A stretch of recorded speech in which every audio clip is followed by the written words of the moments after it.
Hi, so today my name's Jackson Brown, and I'm going to be giving you guys my presentation on this SciComm project. I read the research article, Mindfulness Training for Improving Attention Regulation in University Students. Is it effective? And do yoga and homework matter? It was written by Lena Wimmer, Saija Bellenrath, and Lisa von Stockenhausen.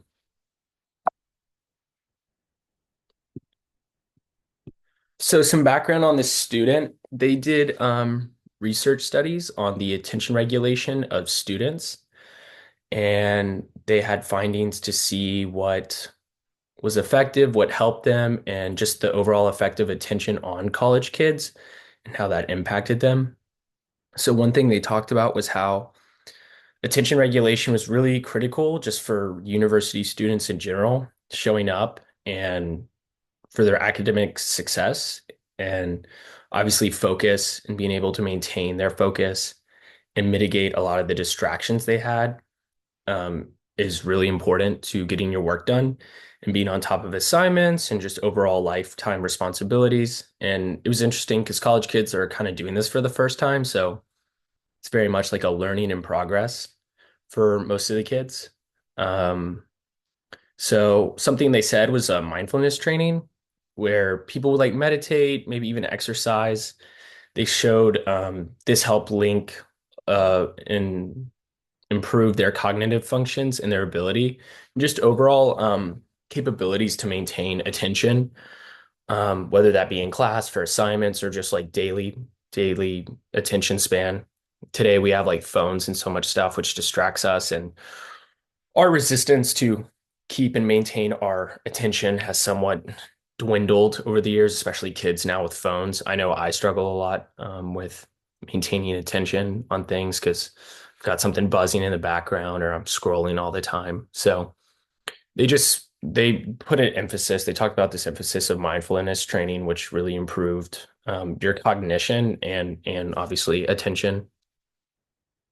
The study built on some prior research to also see some nuance effects of mindfulness and just understanding the complexities of like what, causational versus correlational. So they were trying to eliminate some of that to get a better idea of what was really affecting their cognition. So some more background is just questions to keep in mind is, does the mindfulness training improve attention regulation? That's what they're hoping to achieve here. And do supplementary activities like yoga, exercise, homework help these sort of things, kind of what I talked about just now. But those were the specifics in this study of what they were saying. Their goal to achieve improved attention and do these activities improve that attention. So their methodology, they used university students, like I said. They had this structured program to train this mindfulness. Like I said, they used a lot of meditation practices. Meditation takes a lot of self-control and discipline and mental awareness, and you have to remove everything and just sit there. So that was something they thought would be beneficial to this training program, and other like physical supplementary activities like yoga and even like homework, seeing if like homework was something that would like link people's cognitive abilities to the information they learned, and if they could like redraw their attention to the activity itself, and obviously probably when they consumed the information in lecture and whatnot. So they had a control group, participants who did not receive mindfulness training or engage in unrelated activities, and then a measurements group, which had attention regulation was assessed through the reports and objective cognitive tasks before and after the intervention. So they would get people who hadn't done mindfulness training or some of the yoga type of homework things, and then they would have them go through these reports and these cognitive tasks, and then later would measure after doing these mindfulness training program and exercises. So the results, we saw that the effectiveness of mindfulness training, they saw significant improvement in their attention and regulation among like majority of the participants. the more active your mind, the more active their attention and just their cognitive functioning would be. They saw improvements. They were subjective.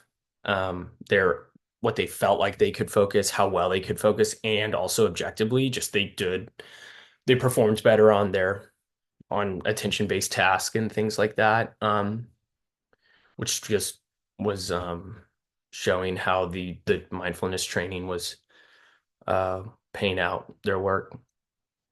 Um, so more specifically, the mindfulness training of yoga here, the results they saw, it enhanced the effectiveness of the training. Yoga takes a lot of like mental and physical strain, and you just sit there in uncomfortability and stretching and poses and things you're not used to doing, and you're just like focusing on that.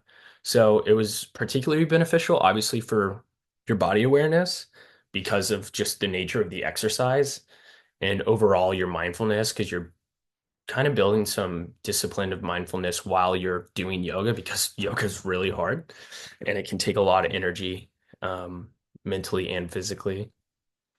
The impact of homework, participants who completed the mindfulness homework, like journaling and things like that, showed more significant improvements in attention regulation because assignments like that typically take time as well, and you have to sit and commit yourself to just like using your brain to sort out what you're thinking or how you're feeling, or just the information in front of you, what to make of it, and what are the answers. And so they saw improvements in your attention with that. It also reinforced things that they had been taught before. Like I said, it relinked their cognitive capabilities to what they were doing, and it created like a pattern of consistency and just practice overall. You're gonna just be a little bit more cognizant when you're practicing something and you do it consistently because people over time, you learn things, you pick things up as you continue to do stuff. It's not all brand new, fresh information that you're barely touching. So, um, there were some sustained benefits. The positive effects of mindfulness training, yoga, and homework were immediate and they sustained over time, which means if you're someone who does their homework, you exercise, the long-term benefits for cognitive regulation is going to be high. You're going to really get a lot out of doing mindfulness trainings like this, not just for like your ability to perform, but just like your brain's ability to like operate and just allow you to be, I guess, fully here, which is difficult these days, like I said earlier. So taking a little bit of time, dropping the screen off and just sitting down and doing some journaling, some yoga, some homework, things like that, long term, just for your brain health and your ability to be present in your relationships and just overall perform better was just a long term lasting thing. And they saw significant results and almost immediate as well. So what do we take from this? The mindfulness training, highly effective. The research supported the efficiency of it and its ability to enhance the attention regulation in these university students and just overall critical thinking. And like I said, personal success with your relationships and things like that. And supplementary, yoga complements mindfulness training because you have more emotional self-awareness. Physically, you're working out. Those things are important and just being able to be kind of a human being and show up physically and emotionally for each other, which is pretty cool. And homework obviously deepens engagement and your classes and what you're learning and just material that you're picking up while also engaging a lot of the mindfulness principles that they were seeking out to achieve. And so those were the biggest takeaways from that I got from reading this and kind of what I learned myself from my own life experience and being physically active, doing homework and journaling and stuff like that. The discipline is difficult, but the results are obviously fantastic. These things are hard to do, and it's hard to not just like want to like log out and doom scroll and just kind of like as a college kid and just be like, oh, I want to ignore all these things. But things like this help you be present and just makes you feel better. So, the practical implications, universities could incorporate mindfulness programs in their curriculum. And this just was like built into the what they were trying to do with the students to make them more successful over time, to help improve their focus, maybe mitigate some stress, So these types of activities being built into the schooling just made them better students, and encouraging regular homework and body awareness things, whether it's yoga, exercising, would benefit programs like this. And they encourage it a lot for students because they know it makes people better. So thank you for listening to me today. These were my references for everything. I appreciate your time. Thank you.